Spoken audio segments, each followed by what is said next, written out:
इहेमाविन्द्र समनुद चक्रवाकेव दंपति प्रजयानो स्वस्थकाओ विस्मार्योवर्य अश्रुताम।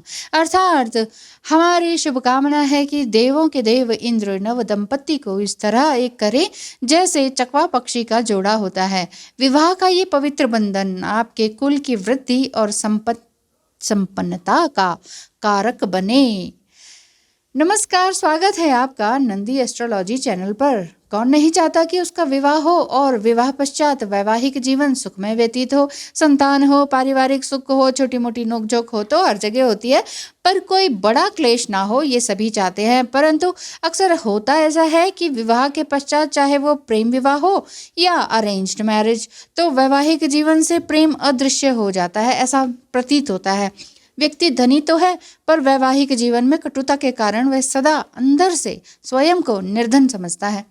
वैवाहिक जीवन में माधुर्य ना हो तो घर, गाड़ी, बंगला, बैंक बैलेंस, अच्छे वस्त्र, भोजन की उपलब्धता के बावजूद सब सूना सूना और खाली खाली सा लगता है।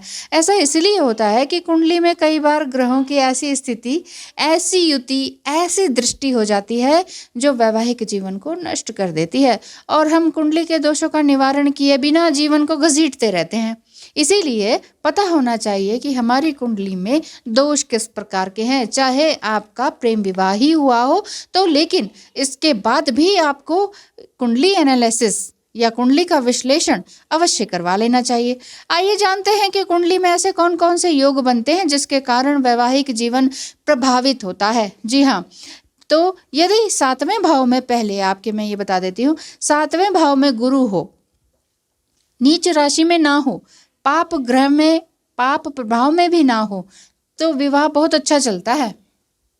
हाँ, ये अवश्य हो सकता है कि विवाह पश्चात आपका जीवन साथी थोड़ा हेल्दी हो जाए, ठीक है। और दूसरी बात, यदि कहें कि गुरु यदि 7वें भाव पर दृष्टि रख रहा हो तो विवाह अच्छा चलता है, चाहे 7वें भाव में कोई पाप ग्रह भी क्यों ना हो। आप सभी जानते होंगे कि गुरु के पास 5वीं, 7वीं और 9वीं दृष्टि होती है। अतः यदि कुंडली में गुरु कुंडली में पहले, तीसरे या 11वें भाव में हो तो वैवाहिक जीवन में कोई बड़ी परेशानी नहीं होती है। आई थिंक आपको समझ आ गया होगा। चलिए आगे बात करते हैं। यदि पहले, चौथे, 7वें, 8वें और 12वें भाव में सूर्य मंगल युति बने तो विवाह में समस्या का योग बनता है। समस्याएं आपको घेरे रहती हैं। ऐसे में सूर्य मंगल का जाप अवश्य करना चाहिए और करवाना चाहिए। इसीलिए वैदिक रीति के अनुसार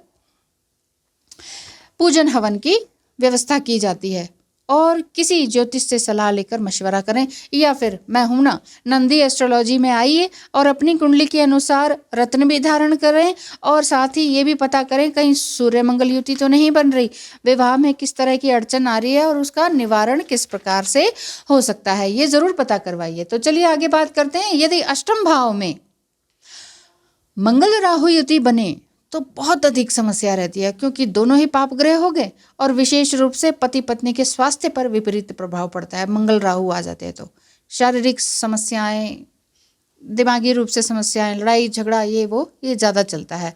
यदि 7वें भाव में मेष या सिंह राशि हो और सूर्य 7म भाव में विराजमान हो तो जीवन साथी को नौकरी संबंधी परेशानी नहीं होती है। यहाँ पे नहीं होती वाली बात आ रही है, ठीक है। यदि 7वें भाव में राहु, केतु, शनि, मंगल, सूर्य, इनमें से एक या अधिक ग्रह हों, इनमें से एक या अधिक ग्रह हो तो शादी में व्यवधान आता ही आता है, दाम्पत्य जीवन खराब समझिए। हाँ, यदि इनके अंश यानी डिग्री कम हो तो विशेष प्रभाव नहीं पड़ता है।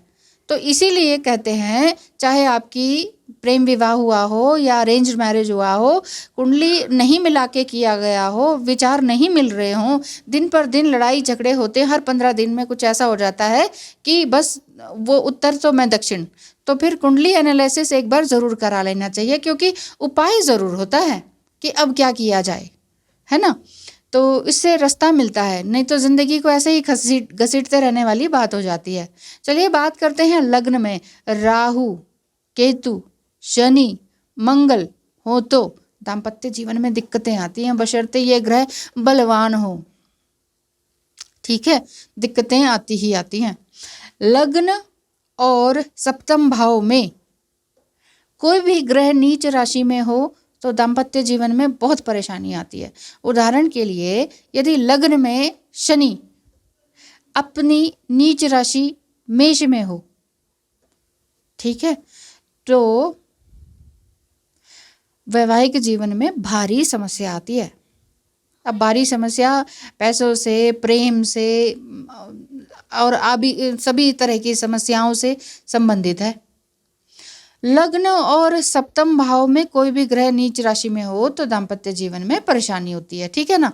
अब यदि बात करें, यदि सप्तमेश यानी 7वें भाव का स्वामी 12वें भाव में हो तो डिवोर्स तक की संभावना बन जाती है। अलगाव जिसे कहते हैं, सेपरेशन जिसे कहते हैं।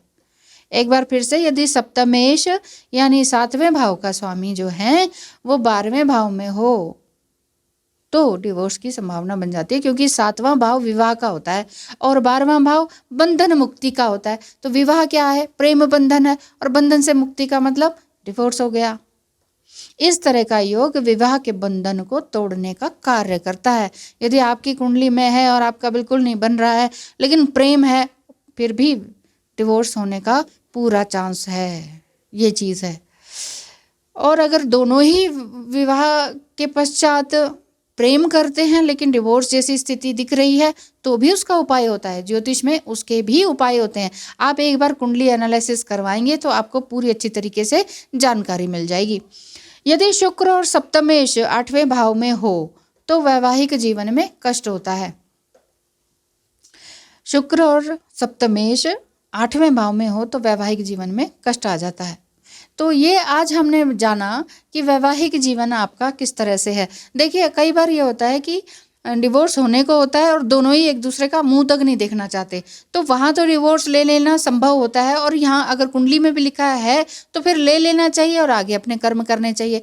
परंतु दोनों में प्यार बना हुआ है, प्रेम है, और डिवोर्स कुंडली करवा रही है आपका, तब भी उसके ज्योतिष के अनुसार अन्य प्रकार के उपाय होते हैं। तो एक बार अगर आपका इसी तरह का लग रहा है तो नंदी एस्ट्रोलॉजी में 8307788247 पर ज़रूर आप टेक्स्ट मैसेज करके पूछ सकते हैं कि आगे क्या करना है। ठीक है।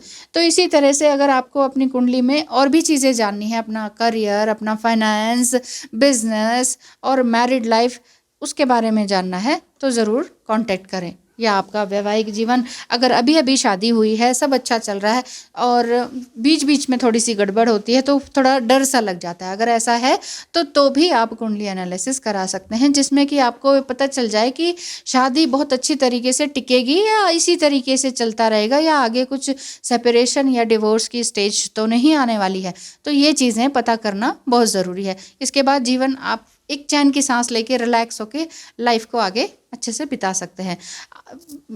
नंदी एस्ट्रोलॉजी में आप जो ये देख रहे हैं वैवाहिक जीवन कैसा, तो आज हमने ये सब जाना।